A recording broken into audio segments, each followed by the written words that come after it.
like one of your videos just popped up on my feed and I was like, this looks interesting.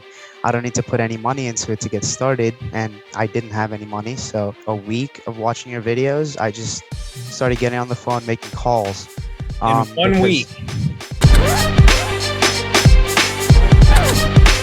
This video is brought to you by Flipster, the nation's largest property database, including houses on the MLS and off-market leads like pre-foreclosures and vacant homes. To find your next wholesale or fix and flip deal, start your free trial today at joinflipster.com.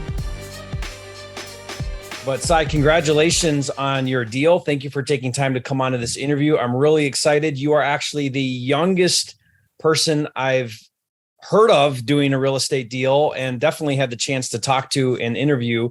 You are just 17 years old, right? Yeah. 17 years old. Oh my gosh, it's amazing. Like, it's just absolutely incredible. You are such an inspiration. Hopefully everybody listening here, I mean, can you imagine everybody on the call or listening? Imagine if you were doing deals and learning this business at the age of 17. I mean, That's it's just amazing. phenomenal. It's absolutely incredible, Sai. So let's talk a little bit about your journey. So how long ago did you get started? How did you get your start? And what was your phase of learning and education? What did that look like for you? Yeah, so I think I got started. I was always passionate about real estate. So since 2 years ago, I never wanted to go the classic 9 to 5 for 40 years. And I thought, real estate seems really interesting because when I thought about it, kind of everything around you is real estate, like whether it be commercial, whether it be houses. So that really intrigued me. And I discovered wholesaling. Like one of your videos just popped up on my feed and I was like, this looks interesting. I don't need to put any money into it to get started. And I didn't have any money. So I took a look at it and I thought, well, it's great that I don't have to take any responsibility for the property. All I have to do is find a buyer for it. And the on-market way of doing it, where I could just do it from my house and I don't actually have to go visit properties. They could just do a FaceTime showing. I thought that was great. So I was like, all right, let's get started. And I think about after a week of watching your videos, I just started getting on the phone, making calls. In one week. Yeah, because 1 week. after watching about a week of it, learning everything there was to it, I was like, I've learned quite a bit. So let me just learn the rest by actually making calls and talking to agents. And that actually also helped a lot. I learned so much more by talking to agents, learning the different markets in New Jersey here. So, and then I think in about 30 days, I had 2 deals, which I had to back out of because I went into them at too high of a contract price. And after the second deal, I was pretty bummed out because, I thought I had it all figured out and I thought it was going to get taken, but it didn't. But then it was a rental property in Trenton that I made my offer. It got accepted. And then when I pitched it to my buyer, he was like, yeah, sure, I'll take it. But then what ended up happening was when I reached back out to the agent and she said, what title company would you like? And then I actually didn't have a title company in mind. So I said, anyone that does assignments is fine. And then she says, well, the seller won't allow you to do assignments. And I was like, oh, no. Okay. Sai, let's stop right there because we're going to get into that part of it. Because it's really, really fascinating how you managed through this issue that came up with the agent. But I want to talk to you a minute before we get to that, because what's driving you at the age of 17 to start a business? I mean, most of your friends are probably playing video games or partying or whatever they're doing. You're 17. I mean, are you still in school? Yeah, I graduated June 17th of this year. So I'm done with high school. Graduated. Yeah. Okay, so you just graduated high school, but you were starting to learn this, end of your senior year in high school. But why? I mean, what's driving this desire to have a business? So since I was little, I always looked at the 9 to 5 jobs and I was like, I would hate to do that. And so at first I was like, I'll play some sports and I'll avoid it that way. But reality kicks in and then it's like, you got to be really, really good to actually make that. And I was like, there's got to be some other way. It's not the answer. Like, it just didn't make sense to me to work for that long and not get paid like a lot. It's interesting. So a couple of kids in my school actually, invested about $100,000 into the stock market when it was at its lowest, Mm-hmm. like when Corona hit. And then by the time senior year started, they had like a couple mil. And so they were the big talk of the school. Yeah. And so I was like, well, if they can do it, I can certainly do something myself, Yeah. And I was like, I don't have any money. So what can I do that can make some money? And then Get a my start. dad, yeah, that's it. Yeah. Sai, I mean, that's just fascinating. Good for you. I just want to, first of all, tell you that you're a rare breed and tell you that the mindset you're developing right now to start a business, to get out there and face these challenges, get on the phones, learn how to overcome rejection, learn how to get over obstacles, face these challenges. I mean, the things you're learning at such a young age are going to have a profound impact on your life, because you're learning things now and you don't have as many limiting beliefs as some of us who are older do, especially if it takes us a little longer to get started. I was 27 and I had already developed a lot of self-limiting beliefs. And as we go through life, we get a lot of programming that says, no, you can't, that's too risky, play it safe. And for most people that have that programming their whole life, when it's time to then start that side hustle or start that business, so much of that programming from your upbringing and the environment you came up in plays a role in it. And it has a factor in the way you're able to show up and perform. And at 17, on the phone with agents and making offers and putting deals together, you're overcoming those things at such an earlier age that, 10 years from now of you developing and doing those things, you're going to be in a place, an amazing place in your life and business if you keep growing and developing. So, keep that up. That's you have a real advantage in that you're so young and willing to do the work. Yeah. Thank you. Yeah. So congratulations. And thank you for being an inspiration. I hope people listening and watching this that are younger, even older, really get inspiration from that. Okay. So let's go to your on-market deal. Now, for you guys listening, in New Jersey, in the state approved contracts that real estate agents use, there's a clause in the contract that specifically says you need the seller to approve an assignment. So it's not that you can't do assignments in New Jersey. It's not that they're illegal or anything like that, but you need to get in writing up front, on your contract if it's on an on-market deal. And so I'm assuming in your case, when you first signed that contract, that must not have gotten approved or signed. Is that correct? Yeah. So everything was going well. And then I asked the agent, any title company that does assignments will work. And as soon as she heard assignments, she was like, no, seller won't do that. Seller won't do that at all. This is going to come up again for you in New Jersey. It's going to come up again and again. So you want to be able to address this early on and head on. So don't avoid this. Don't wait for it to become an issue and then try to deal with it. Tackle it right up front.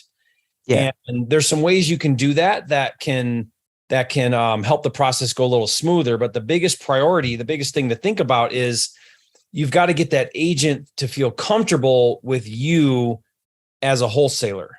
And if they like and trust you, they'll be more willing to do assignments. So that just means you have to reassure them. You have to convince them that, hey, I perform on my contracts. I come through. The way I like to do it is I don't ever use the word wholesaling.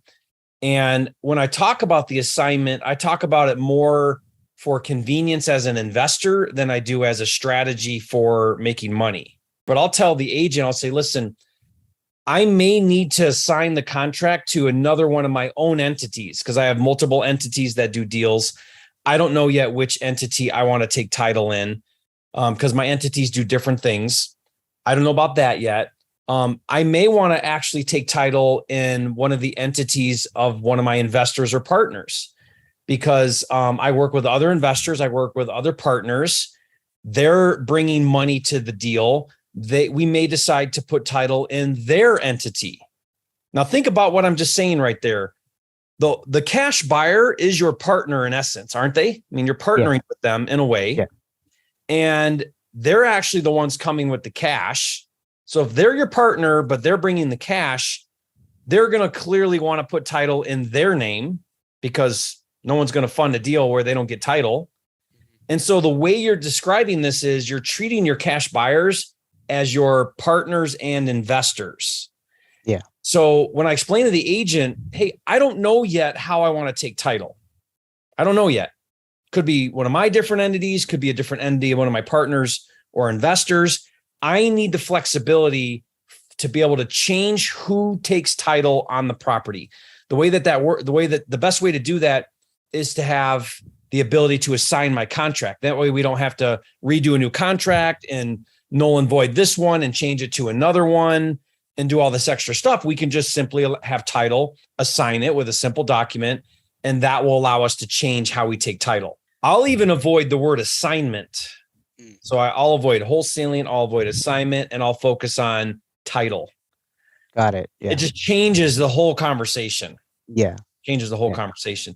Got it. So I want you, everyone listening to this, I want you to be thinking more about this business from the terms of multiple partners, multiple investors, different ways of structuring how to own and take down a property and take title. If you start to think and talk that way, it's easy then to talk to agents or sellers about why you need an assignment clause in the contract. So in your case, though, agent said, nope, not going to do it. Now, in this instance, most people would be like, okay, shoot, done, cancel the contract, I'm out.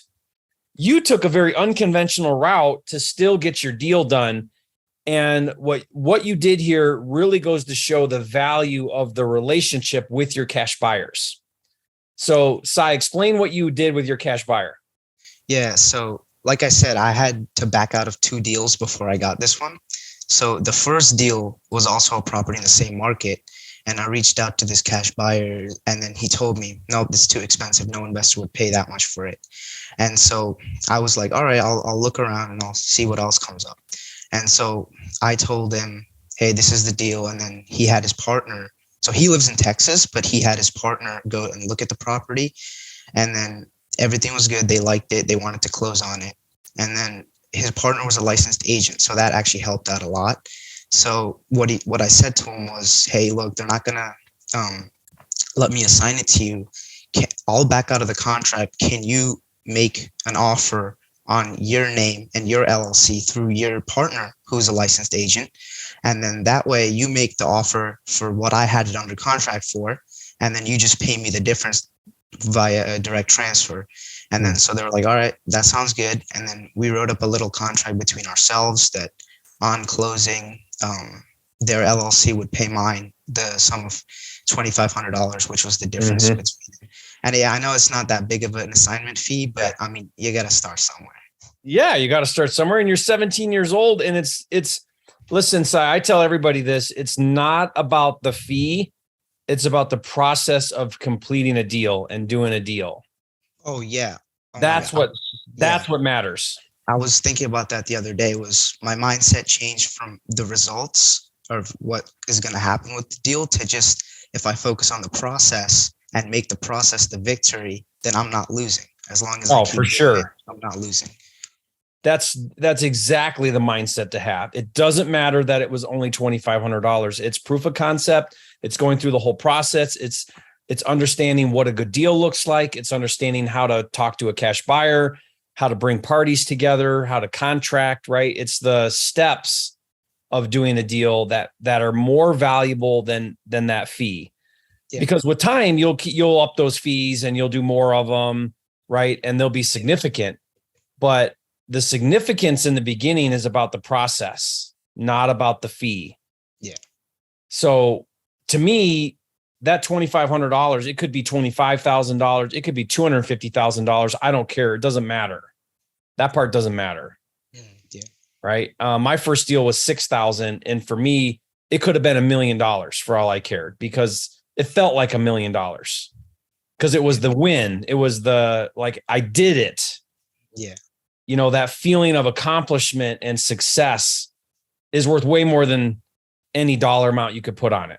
Oh yeah. Yeah. Because now you know this works, and your confidence, now you still have to perform, you still have to be consistent and do the work, but there's nothing in you saying, you know what, maybe Jerry's full of crap on YouTube. Maybe this is a hoax. Maybe this is not legit.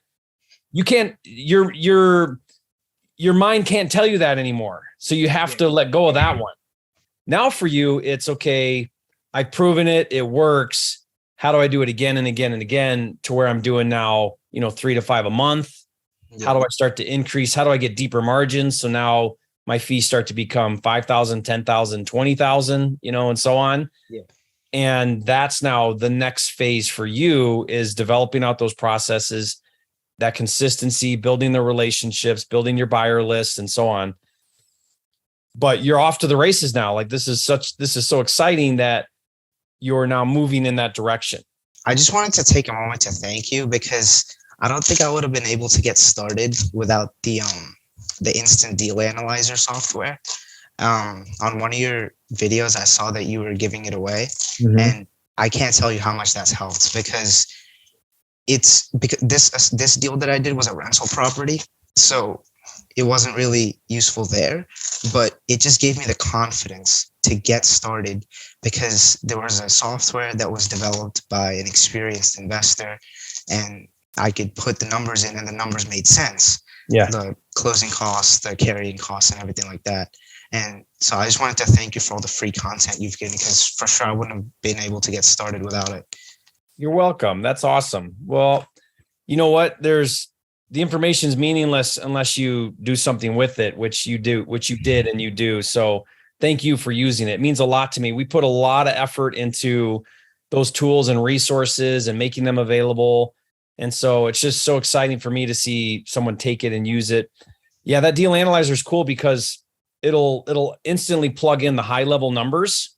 So like at a glance, you can instantly see, okay, here's big picture, what's going on with this property. And it just gives you that like instant ballpark number. And then of course, if you want to hone in and get more specific, you can dial in those numbers, but it just kind of lays it all out for you in a really easy to understand way. So I'm glad that's been helpful for you. Yeah. And if it's okay with you, I just want to take a moment also because you didn't invite me on here. I actually asked to be on here, if you remember.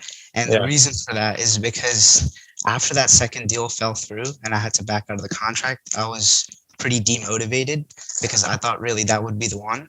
So the reason I came on here was just like for the people who are watching to just let them know like it'll happen eventually for you.